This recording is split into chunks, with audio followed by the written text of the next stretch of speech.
សួស្តីបងប្អូនកូនក្មួយទាំងអស់គ្នារីករាយចូលមកកាន់ page Food House ថ្ងៃនេះខ្ញុំមានមុខម្ហូបមួយគឺជាមិនមែនម្ហូបទេគឺជារបស់ដែលយើងអាចញ៉ាំជំនួសបាយពេលដែលឃ្លានពេលដែលអីបានហើយគឺជារដូវបុណ្យសែនព្រះខែអកអំបុកសំពះព្រះខែផងដូច្នេះបើយើងឧទាហរណ៍យើងសែនទៅសល់អំបុកសល់អីយើងអាចយកមកធ្វើមុខម្ហូបនេះបានគេហៅថាអ្នកបាត់ដំបងហៅថាមីអំបុកឬក៏អ្នកភ្នំពេញគេហៅថាអំបុកលីងសាច់ជ្រូកបង្គាគ្រឿងផ្សំមានអំបុកអានេះអំបុកនេះប្រហែលជា4កំប៉ុងអំបុក4កំប៉ុងសាច់ជ្រូកថា2ខាំចុះបង្គាក្រៀមប៉ុណ្ណេះបង្គាក្រៀមជាងកន្លះចានចង្កឹះទៅ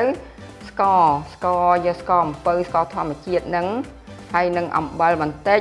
ខ្ទឹមសយើងត្រូវដាក់ខ្ទឹមសឲ្យច្រើនដើម្បីបំពងឲ្យឈ្ងុយហើយនឹងទឹកត្រីប្រេងឆាយើងចង់ប្រើខ្លាញ់ជ្រូកក៏បានយើងចង់ប្រើប្រេងឆាក៏បានចាដូច្នេះគ្រឿងផ្សំគ្រប់សពអស់ហើយវិធីធ្វើដំបូងយើងត្រូវលីងអំបុកនេះយើងលីងដាក់ភ្លើងកុំខ្លាំងពេកកុំឲ្យខ្លោចយើងលីងអំបុកនឹងតឯង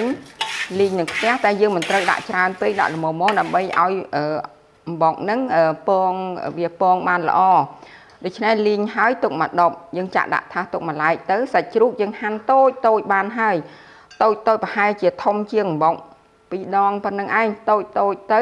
ស្ដើងតូចបង្គាយើងកាត់ជា2ឬជា3កំណាត់ធំ3កំណាត់អាតូច2កំណាត់ទៅដើម្បីឲ្យវាចូលជាតិតែដំបូងយើងត្រូវលាងទឹកបង្គាឲ្យស្អាតដាក់ឲ្យស្រស់ទឹករួចហើយកាត់ជា2ឬជា3កំណាត់ទៅតាមការនិយមចូលចិត្តតែបើដាក់តូចវាចូលជាតិល្អខ្ទឹមសច្រាំឲ្យតូចទុកមកដប់ទៅដូច្នេះដំបូងយើងដាក់ខ្ទះយើងលីងអំបុកហើយដូច្នេះយើងដាក់ខ្ទះមួយទៀតយើងដាក់ខ្ទឹមសបំពងដាក់ប្រេងតិចបានហើយយើងដាក់ខ្ទឹមសបំពងដើម្បីឲ្យឈ្ងុយរួចយើងដាក់សាច់ជ្រូកដែលយើងហាន់រួចនឹងបង្គានឹងយើងលីងចូលគ្នាឲ្យឈ្ងុយឲ្យឆ្អិនតែកុំដាក់ភ្លើងខ្លាំងដាក់ភ្លើងខ្លាំងវាធ្វើឲ្យឆាប់ឆ្អិនខ្លោចមិនបានក្រៀមល្អឲ្យក្រៀមល្អទៅពេលដែលយើងចិត្តលើកចុះសំយើងជ្រោយទឹកត្រីបន្តិចទៅដាក់ស្ករបន្តិចទៅដើម្បីកុំឲ្យវាខ្លោចខ្ទះហើយយើងលីងឲ្យវាស្ងួតទឹកត្រីនឹងទៀតទៅយើងលើកដាក់ចានមកបន្ទាប់មកយើងលាងខ្ទះឲ្យស្អាតយើងយកខ្ទះមកយើងដាក់អំបុកដែលលីងរួចសាច់ជ្រូកនិងបង្គាដែលយើងឆារួចលីងរួចឲ្យស្ងួតហ្នឹងយើងយកមកច្របល់ចូលគ្នានៅលើខ្ទះបើកភ្លើងតិចហើយយើងភ្លក់មើលយើងថែមស្ករបន្តិចឬក៏អំបិលបន្តិចទៅបានហើយយើងភ្លក់មើលឲ្យល្មមតាមចូលចិត្តយើងលីងឲ្យចូលគ្នាសព្វភ្លក់ឲ្យសព្វទៅតែកុំភ្លេចប្រើភ្លើងតិចហើយស្ងួតល្អហើយយើងលើកមកចប់យើងអាចដាក់ចូលក្នុងកែវមួយ